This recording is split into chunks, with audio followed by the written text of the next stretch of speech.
ዮሴፍ ባለ ራእይ ስለነበረ እግዚአብሔር ህልም አሳይቶታል። ከዚህ የተነሳ ወንድሞቹ ጠሉት፣ ከፊተኛው ይልቅ አብዝተው ጠሉት፣ ቀኑበት። ከዚህ የተነሳ ሊገሉት አሰቡ፣ ለመግደል ተስማሙ። ጉድጓድ ውስጥ እንጣል አሉ። አይ ጉድጓድ ከምንገድል ለፍልስጤማውያን ነጋዴዎች እንሽጣሉ። ባለ ራእይ ከበባው ብዙ ነው። ባለ ራእይ ጦር ይዘው ለመውጋት ወቅቶ ለመግደል የሚጥሩ ጥቂቶች አይደሉም። ለባለ ራእይ ቀስት የሚወረውሩ ጥቂቶች አይደሉም። ለባለ ራእይ ኮተውን የሚከታተሉ ጥቂቶች አይደሉም። ምን አለፋችሁ ብዙ ነው ከበባው።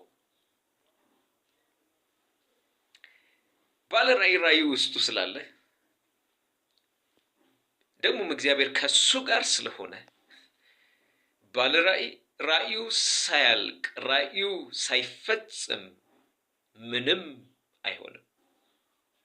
የባለ ራእይን ኃላፊነት የተቀበለው እግዚአብሔር ነው።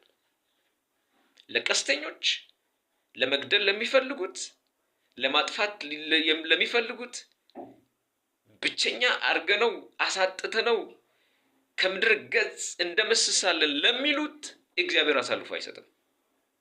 ምክንያቱም ራእዩ ሳይፈጽም ምንም አይሆንም። ራእዩን የሰጠው እግዚአብሔር ስለሆነ።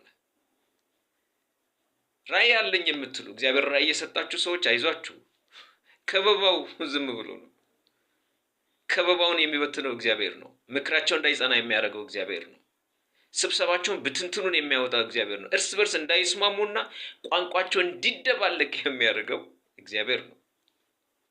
ስለዚህ በእግዚአብሔር ተማምነ ቀጥል። ያንተን ኃላፊነት የተቀበለው እግዚአብሔር ነው።